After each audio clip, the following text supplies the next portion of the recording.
I'm funny how? I mean funny like I'm a clown, I amuse you?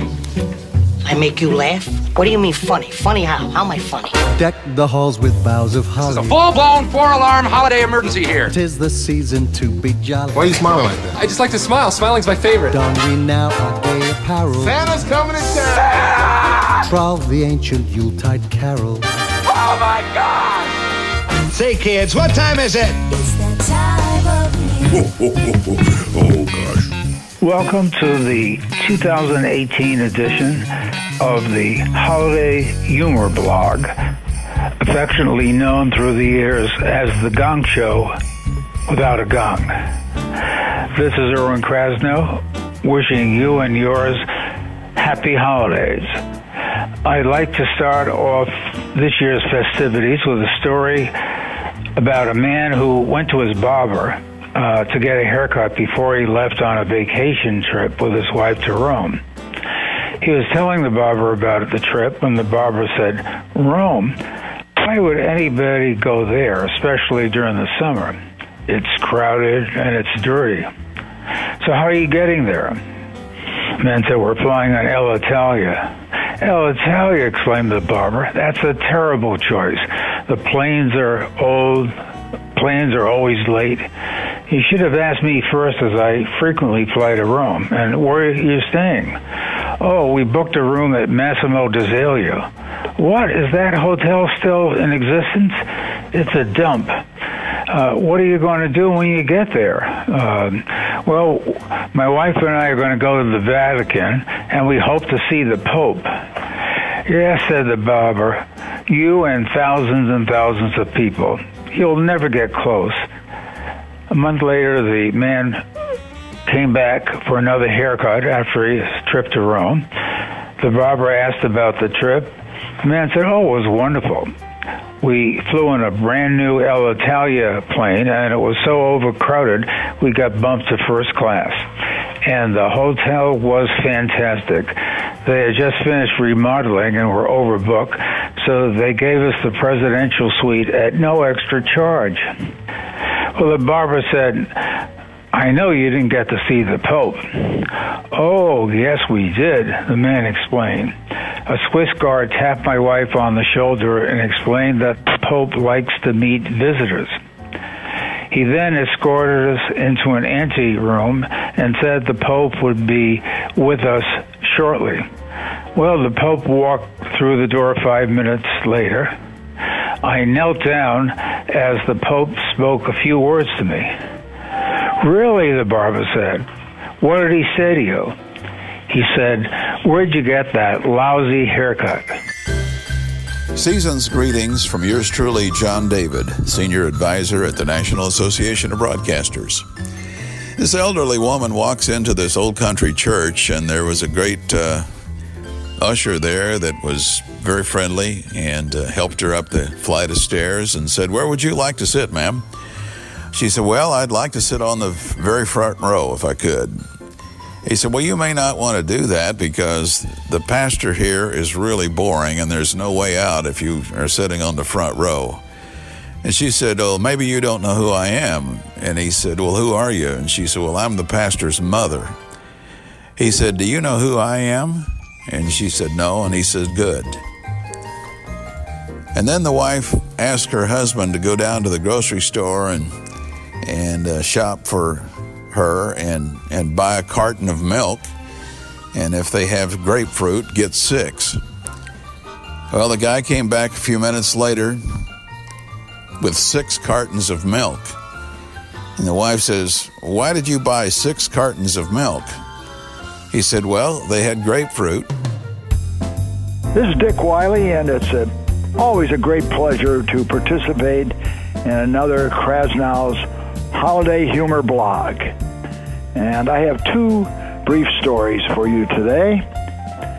It seems that a woman's husband had been slipping in and out of a coma for several months, yet every single day she loyally remained at his bedside. One morning, when the man suddenly awakened, he motioned for his wife to come near. And as she sat by him, he whispered, his eyes full of tears, "You know, you have been with me through all of the bad times. When I got fired, you were there to support me. When my business failed, you stuck with me. When we lost the house, you stayed right here. And when my health started to fail, you were by my side. And you know what? And the woman gently asked, "What, dear?" as her heart began to fill with warmth. And the man replied, "I think you're bad luck." The second story was concerning a man who had not been feeling well, and he went to the doctor, who indicated that he would put the man through a series of tests. And then the doctor called the man in and said, "Well, sir, I have bad news and worse news." The man said, "Well, give me the bad news." And the doctor replied, "Well, frankly, the tests show that you have 1 day to live." The man flushed and said, "Oh, my goodness, but wait a minute. What's the worst news then?" And the doctor replied, I forgot to call you yesterday." I hope all of you have a wonderful holiday season. This is Dick Wiley signing off.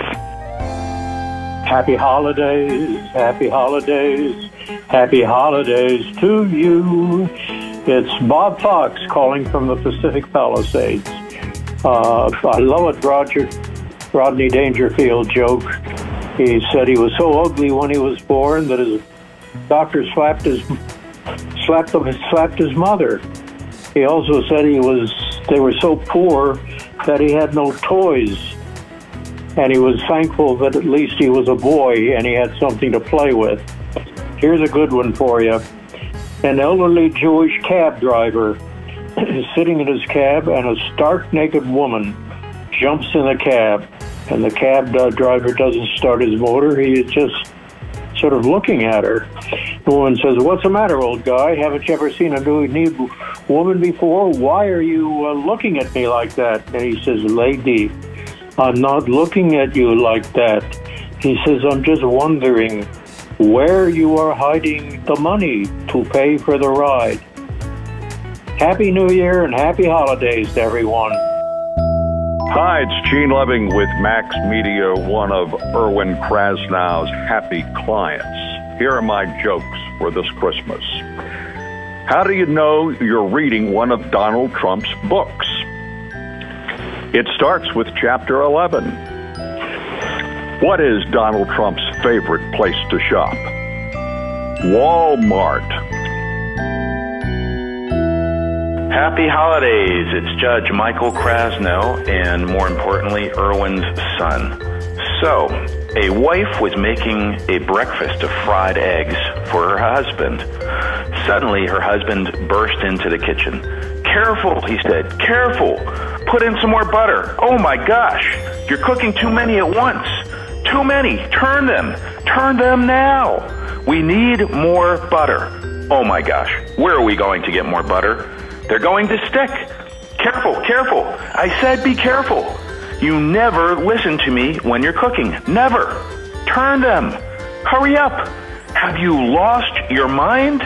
Don't forget to salt them. You know you always forget to salt them. Use the salt. Use the salt. The salt."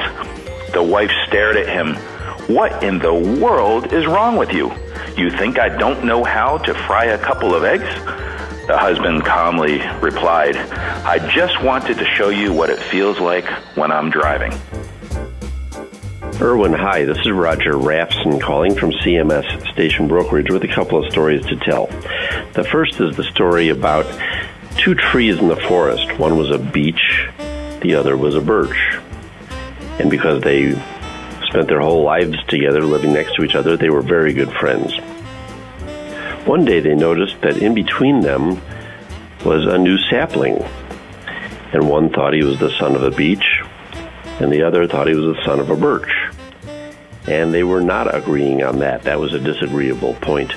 So Mr. Woodpecker was flying by, and they asked him to help them to solve their dispute by going down and checking it out, and to letting them know. So I'd be happy to. A few minutes later, he comes back up to report that that sapling is neither the son of a beech nor the son of a birch. In fact, that's the best piece of ash I've ever sunk my pecker into. Recently, I took a flight, and as the travelers were getting comfortable in their seats, we noticed some discussions going on in front of the cabin up front. And after a while, the door closed, the plane took off, and when the flight attendants were serving the beverages, I asked the stewardess, what was all that commotion going on up front, in front of the cabin earlier before we took off? Oh, she said, the pilot turned on the engine. He didn't like the way the engine sounded. I said, oh my goodness. Then what happened? Well, we changed pilots. Erwin, best wishes for the new year. Thank you. This is Gary Arlen from Arlen Communications in Bethesda, Maryland. I'm glad to wish you a happy holiday season and a wonderful year in 2019. I am honored, as always, to be part of Erwin's menagerie of entertaining wonks for so many years, back to when holiday humor came on cassette tapes and then on CDs. Isn't streaming technology just wonderful? Here's a story about an 85-year-old woman who was married 4 times. Her new husband is a funeral director. In a radio interview, she explained that she married husband number 1, who was a banker, when she was in her 20s, but he died, so she married a circus ringmaster when she was in her 40s. But they got divorced, and then she married again in her 60s, this time to the preacher. But he also had passed away a few years ago, so finally she married the mortician last year. The interviewer asked how she found husbands with such diverse careers, and she explained she married 1 for the money, 2 for the show, 3 to get ready, and 4 to go. And since many of Erwin's friends are lawyers, or they know lawyers, I thought some of you might enjoy a new list of laws that I saw going around the other day. It includes the law of mechanical repair, which says that after your hands become coated with grease, your nose will begin to itch, and you'll have to answer your phone. Then there's the 50-50-90 law. Whenever there's a 50-50 chance of getting something right, there's a 90% probability that you'll get it wrong. And then, of course, there's the new law of probability, and that says the probability of being watched is directly proportional to the stupidity of what you do. And there's the law of physical appearance, which is if the clothes fit, they're ugly. Finally, how about this law of commercial marketing strategy? As soon as you find a product that you really like, they'll stop making it, or the store will stop carrying it. I hope you find what you're looking for this holiday season. Again, this is Gary Arlen, wishing a Merry Christmas and Happy New Year to all. And thank you to Erwin for continuing this wonderful tradition in the spirit, if not the spirituality, sense of the season. Season's greetings, everyone. Bill Kennard here, calling again to Erwin's holiday jokes. Erwin Krasnow, my mentor, I'm his protege, and the most important thing he taught me in life is how to tell a good joke. So I hope you enjoy this. It's the holiday season, so I thought I would tell a joke in honor of the man that we honor on Christmas Day, Jesus Christ. And as you know, over the centuries, Jesus Christ has been interpreted in many, many different cultures around the world, and many, many cultures have claimed Jesus Christ as their own. I want to give you the 3 arguments that I often hear to support the notion that Jesus Christ was actually an African American. First, he called everyone brother. He liked gospel music, and as we know, he didn't get a fair trial. But there are 3 equally good arguments that Jesus Christ was Jewish. After all, he went into his father's business. He lived at home until he was 33. And he was sure his mother was a virgin, and his mother was sure that he was God. Okay, and the Italians claim Jesus. After all, first, he talked with his hands. Second, he liked to drink wine with all his meals. And third, he used a lot of olive oil. But of course, as a Californian, I am somewhat compelled by the three arguments that Jesus was a Californian. Look, the guy never cut his hair. He walked around barefoot all the time. And he started a new religion. Then there are the three equally good arguments that Jesus Christ was a Native American. He was at peace with nature. He ate a lot of fish. And he talked a lot about the Great Spirit. But here is the winner. The three most compelling evidence of all that in reality, and this will blow your mind, that Jesus Christ actually was a woman.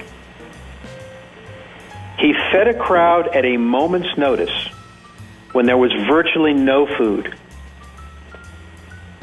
He kept trying to get a message across to a bunch of men who just didn't get it. And finally, even after he was dead, he had to get up because there was still work to do.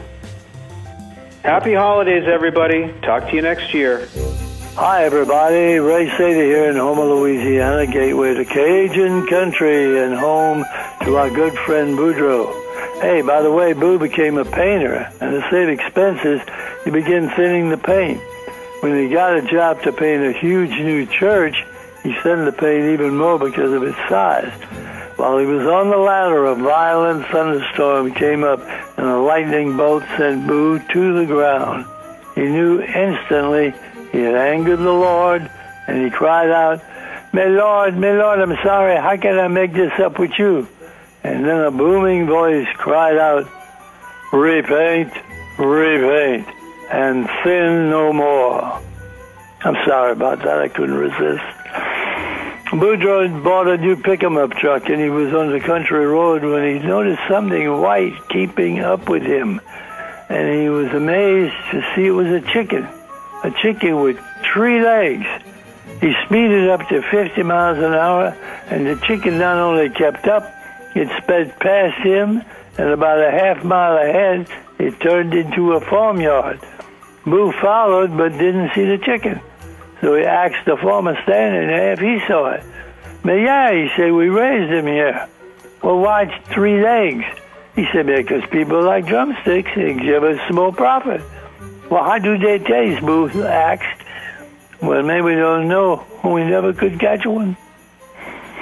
Last month, Boo and Marie were married 50 years, and a great party was held. Hundreds of friends came and ate, drank, danced, and passed a good time, all except Boo. His grandson saw him sitting on the porch with tears in his eyes, and he asked him what was the matter. Son, said Boo, 50 years ago today, the sheriff pointed a shotgun at me and said, if I didn't marry that girl, I'd go to prison for 50 years. And today, I'd be a free man. So I wish you Merry Christmas, Happy Hanukkah, and a prosperous New Year to one and all. Hi, this is Erwin Krasnow again. Our time is up. We thank you for yours. I wish you and your loved ones the joy of family, the gift of friends, and the best of everything life can offer. Happy holidays. You got a friend in me. You've got a friend in me. When the road looks rough ahead and you're miles and miles from your nice warm bed, you just remember what your old pal said. Yeah, you've got a friend in me. Baby, you've got a friend in me. You got a pal in me. You've got a friend in me. You got your troubles, well, I got them too. There isn't anything I wouldn't do for you. We stick together and see it through, 'cause you got a friend in me. Darling, you got a friend in me.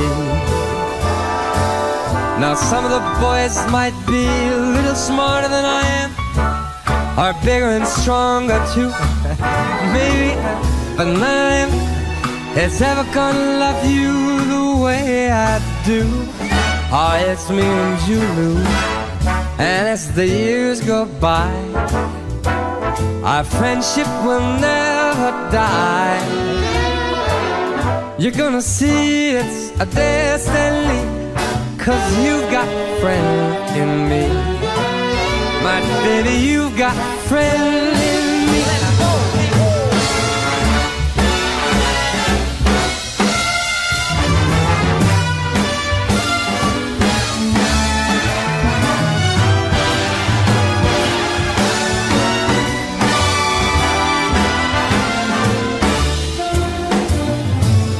Now some of the boys might be a little smarter than I am, bigger and stronger too, maybe.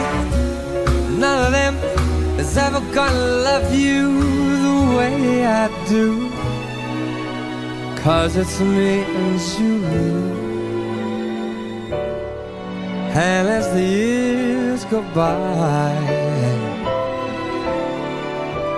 our love will never die. You're gonna see it's our destiny.